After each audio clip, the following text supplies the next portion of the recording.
Hello friends, welcome to माँ Saraswati classes. इस video में हम बात करने वाले हैं रेलवे एलपी के साइको टेस्ट के ब्रिक टेस्ट के बारे में, जिसको हम डेप्थ परसेप्शन टेस्ट भी कहते हैं। और ये हमारा थर्ड टाइप का बैटरी टेस्ट होता है, जिसमें से आपको अ, जो क्वेश्चन होते हैं वो नंबर ऑफ क्वेश्चन होते हैं आपके 50, जो कि 10 सेक्शन में डिवाइड होते हैं और हर सेक्शन में 5 क्वेश्चन होते हैं। इन 50 क्वेश्चन को करने को टाइम जो आप मिलता है वो आपको 5 मिनट का टाइम मिलता है, बहुत कम समय मिलता है।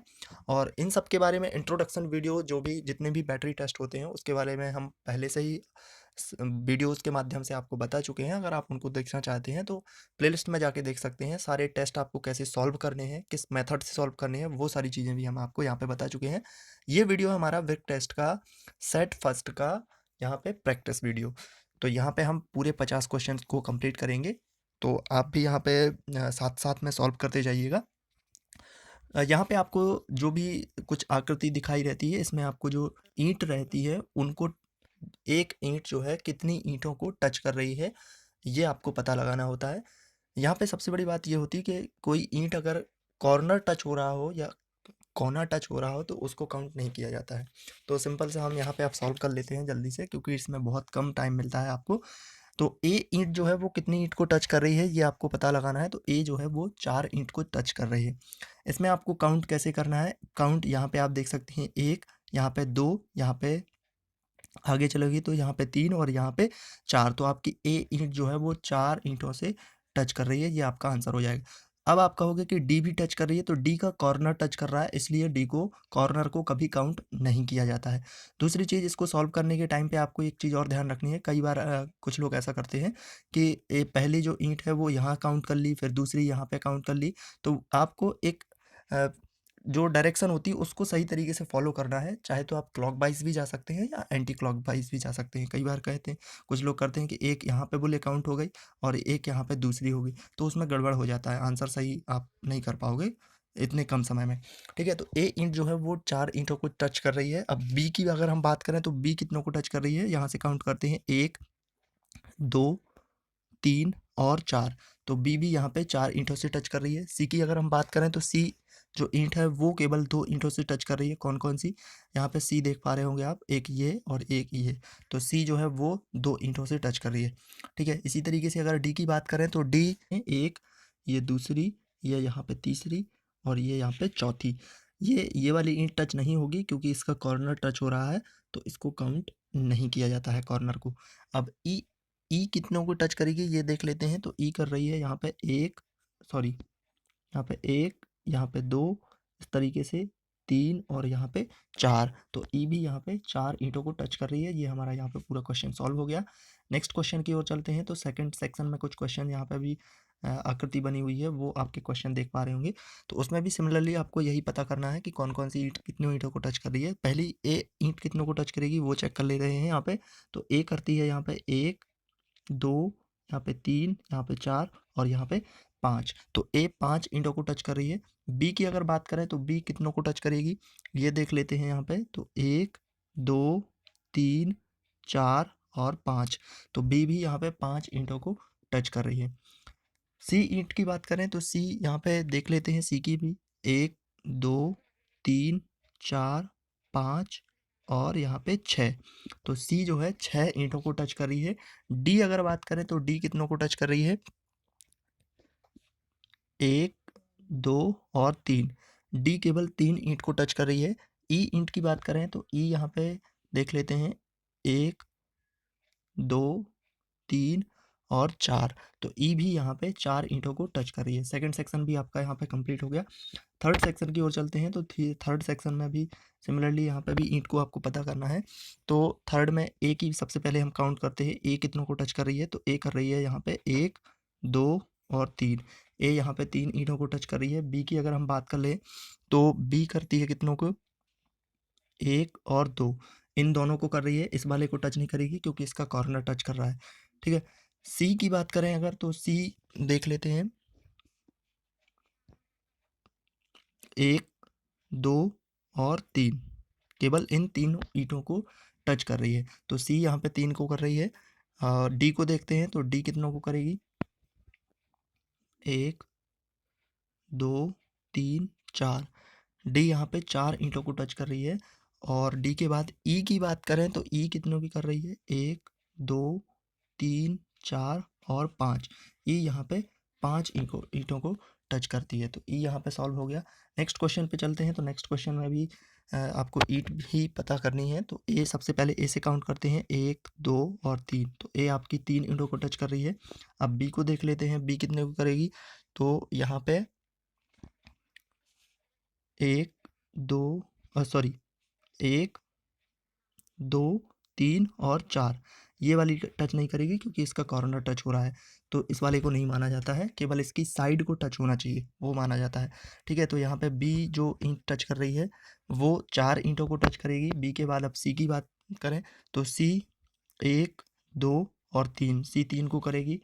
अब डी की बात करें तो डी 1 2 3 सॉरी यहाँ पे 1, यहाँ पे 2, यहाँ पे 3 और यहाँ पे 4, ये वाली नहीं होगी क्योंकि इसका कॉर्नर होगा। तो डी भी 4 को टच कर रही है। अब डी के बाद ई की अगर बात करें तो ई यहाँ पे देखते हैं 1 2 3 और 4, तो ई भी यहाँ पे 4 ईंटों को टच कर रही है। नेक्स्ट क्वेश्चन में भी देखते हैं, नेक्स्ट को चेक करते हैं कौन कौन सी कितनी ईंटों को टच करेगी। तो ए की बात करें तो ए करती है 1 2 3 4 5 को कर रही है। बी की अगर हम यहाँ पे काउंट करते हैं तो बी कितनों को करेगी वो देख लेते हैं, 1 2 3 और यहाँ पे 4 और ये वाली ऊपर वाली 5, तो बी भी यहाँ पे 5 को टच करती है।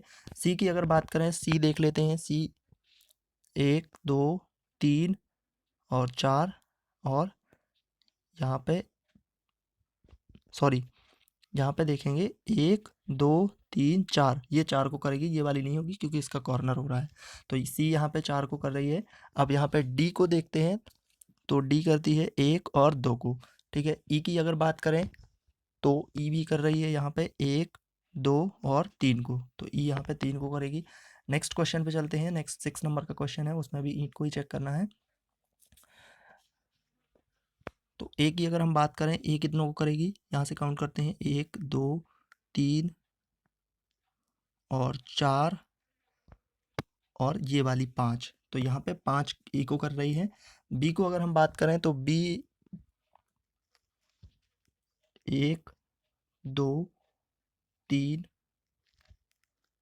सॉरी 1 2 3 और 4, ये वाली नहीं होगी क्योंकि ये इसका कॉर्नर हो रहा है। तो बी यहाँ पे 4 क्यों कर रही है। अगर हम सी की बात करें तो सी कितनों को टच कर रही है, सी 1 2 3 और 4, सी यहाँ पे 4 को टच कर रही है। डी की बात करें तो डी कितने को टच करेगी, 1 2 3 और 4, डी भी यहाँ पे इस तरीके से 4 और ये वाली 5, तो इन 5 को टच कर रही है, डी 5 को करेगी टच। ठीक है, ई की अगर हम बात करें तो ई यहाँ पे करती है कितनों को टच, एक यहाँ पे, दूसरी यहाँ पे, तो ऊपर से हो गई, फिर यहाँ पे तीसरी ये वाली ए वाली और ये चौथी, तो ई यहाँ पे 4 ईंटों को टच कर रही है। नेक्स्ट क्वेश्चन की ओर चलते हैं। नेक्स्ट क्वेश्चन में भी वही ईंट आपको यहाँ पे पता करनी है। सबसे पहले ए को काउंट कर लेते हैं, तो 1 2 3 4 इस तरफ और ये 5, ए 5 को कर रही है। और बी की अगर हम बात करें तो बी चेक कर लेते हैं एक बार, 1 2 3 और 4, इसको काउंट नहीं करेंगे क्योंकि इसका ये कॉर्नर होगा, तो बी जो है वो 4 ईंटों को टच करेगी। अब यहाँ पे सी को देख लेते हैं एक बार, 1 और 2, केवल सी 2 को कर रही है। अब डी को देखेंगे तो डी यहाँ पे देख पा रहे होंगे आप, 1 2 और 3, डी केवल 3 को टच कर रही है। ठीक है, ई की बात करें तो ई यहाँ पे चेक करेंगे तो ई यहाँ पे एक इसको करेगी और एक इसको करेगी, तो ई जो है 2 ईंटों को टच कर रही है, इस वाले को काउंट नहीं करते क्योंकि इसका ये कॉर्नर हो जाएगा। नेक्स्ट क्वेश्चन पे चलते हैं। तो नेक्स्ट क्वेश्चन यहाँ पे ए को सबसे पहले चेक कर ले रहे हैं। तो ए यहाँ पे 1, इसको यहाँ पे 2, यहाँ पे 3, यहाँ पे 4 और यहाँ पे 5, ए 5 को कर रही है टच। बी की बात करें तो बी यहाँ पे कितनी टच करती है वो देख लेते हैं, 1 2 और यहाँ पे 3, तो बी केवल 3 को टच कर रही है। ठीक है, सी की अगर हम बात करें, सी को देख लेते हैं, सी यहाँ पे 1 2 और 3 और ये यहाँ पे 4। तो सी यहाँ पे ओनली 4 को टच कर रही है, ये यहाँ पे दिखा दिया है आपको। अब डी की बात कर ले रहे हैं, डी यहाँ पे कितनी को टच कर रही है, 1 2 3 और यहाँ पे ये 4। तो डी भी यहाँ पे केवल 4 को ही टच कर रही है। डी के बाद अब ई की बात करें तो ई 1 2 और 3। ई यहाँ पे आपकी ओनली यहाँ पे सॉरी 2 को ही टच करेगी ई, क्योंकि ये वाला कॉर्नर कॉर्नर हो जाएगा तो ये काउंट नहीं होगा। तो ई यहाँ पे केवल 2 को टच कर रही है, ठीक है। नेक्स्ट क्वेश्चन पे चलते हैं। नेक्स्ट क्वेश्चन यहाँ पे है, तो सबसे पहले ए को काउंट कर लेते हैं। ए यहाँ पे 1 2 ये 3 यहाँ पे 4 और यहाँ पे ये 5। तो ए नेक्स्ट क्वेश्चन पे चलते हैं। तो नेक्स्ट क्वेश्चन यहाँ पे है और इसको देखते हैं। तो ए को सबसे पहले काउंट करेंगे, तो ए को काउंट करते हैं। तो 1 यहाँ पे ये 2 यहाँ पे 3 यहाँ पे 4 और ये वाली 5। तो ये 5 को करेगी, इस वाले को टच नहीं करेगी क्योंकि ये इसका कॉर्नर हो रहा है। तो ए यहाँ पे 5 को ही टच कर रही है ओनली। अब बी की बात कर लेते हैं। बी यहाँ पे कितने जो जो भी हीट हैं उनको टच कर रही है। तो बी को देखते हैं। बी यहाँ से स्टार्ट करते हैं, 1 यहाँ से 2 यहाँ पे 3 यहाँ पे 4 और यहाँ पे 5। तो बी भी 5 को करेगी। सी की अगर बात करें तो चेक करते हैं, 1 इधर और 1 इधर। तो सी केवल 2 को कर रही है, इसको नहीं करेगी क्योंकि ये इसका कॉर्नर होता है, ठीक है। अब यहाँ पे डी की बात करें तो डी 1 2 यहाँ पे 3 और यहाँ पे 4, इसको टच नहीं करेगी। तो यहाँ पे आपकी केवल 4 ही होगी क्योंकि ये वाला कॉर्नर होता है, ठीक है। नेक्स्ट अगर ई पे अगर हम बात करें तो ई को किस तरीके से चेक करना है वो भी देखते हैं। 1 2 और 3, ई केवल यहाँ पे 3 होगी। तो ये वाला भी क्वेश्चन आपका सॉल्व हो गया। नेक्स्ट क्वेश्चन पे चलते हैं। नेक्स्ट क्वेश्चन में अगर हम ए को चेक करते हैं तो सबसे पहले ए को देखते हैं। 1 2 यहाँ पे 3 यहाँ पे 4 और यहाँ पे 5। ए इसको नहीं करेगी क्योंकि ये इसका कॉर्नर हो जाएगा। तो ए केवल 5 को कर रही है। बी को अगर हम चेक करें तो बी को देखते हैं सबसे पहले। तो ऊपर से स्टार्ट करते हैं, 1 2 3 4 और 5। बी भी यहाँ पे 5 को ही टच करती है। सी की अगर बात करें तो सी नेक्स्ट क्वेश्चन में देखते हैं। यहाँ से स्टार्ट करते हैं, 1 2 यहाँ पे 3 यहाँ पे ये 4। तो सी यहाँ पे ओनली 4 को टच करेगी। डी की अगर हम बात करें तो डी चेक करते हैं। तो डी यहाँ पे 1 यहाँ पे 2 यहाँ पे केवल 3, डी 3 को ही टच कर रही है। ई की अगर हम बात करें तो ई यहाँ पे 1 इस तरीके से और ये 2। तो ई केवल 2 को करेगी, इसको नहीं करेगी क्योंकि ये इसका कॉर्नर होगा। तो ई यहाँ पे केवल 2 को करेगी। तो इस तरीके से आपके 10 क्वेश्चन 10 सेक्शन हो गए, जिसमें से हर क्वेश्चन में आपका 5 क्वेश्चन, हर सेक्शन में 5 क्वेश्चन था। इस तरीके से आपके पूरे 50 क्वेश्चन हो गए। तो इसी तरह स्पीड से आप काउंट करोगे तो आपके जल्दी यहाँ पे काउंट हो गए। धीरे धीरे आपका टाइम भी कम होने लगेगा। तो इस तरीके से आप इसमें 5 मिनट में पूरे क्वेश्चन को आराम से सॉल्व कर पाओगे। तो इसी तरीके से प्रैक्टिस आपके यहाँ पे कराई जाएगी। तो अगर आपको ये वीडियो पसंद आया तो इसको लाइक करें, शेयर करें, सब्सक्राइब कर लीजिएगा चैनल को, क्योंकि इस तरीके के वीडियोस जो है आपकी प्रैक्टिस हम डेली वीडियोस के माध्यम से करवाते हैं। तो आप ज़रूर से चैनल को सब्सक्राइब कर लीजिएगा। So guys, thank you for watching this video. हम मिलते हैं नेक्स्ट वीडियो में, जिसमें हम अगले जो भी बैटरी टेस्ट होता है उसका प्रैक्टिस सेट लेकर के आएंगे। इसी तरीके से आप उसकी प्रैक्टिस कर पाएंगे।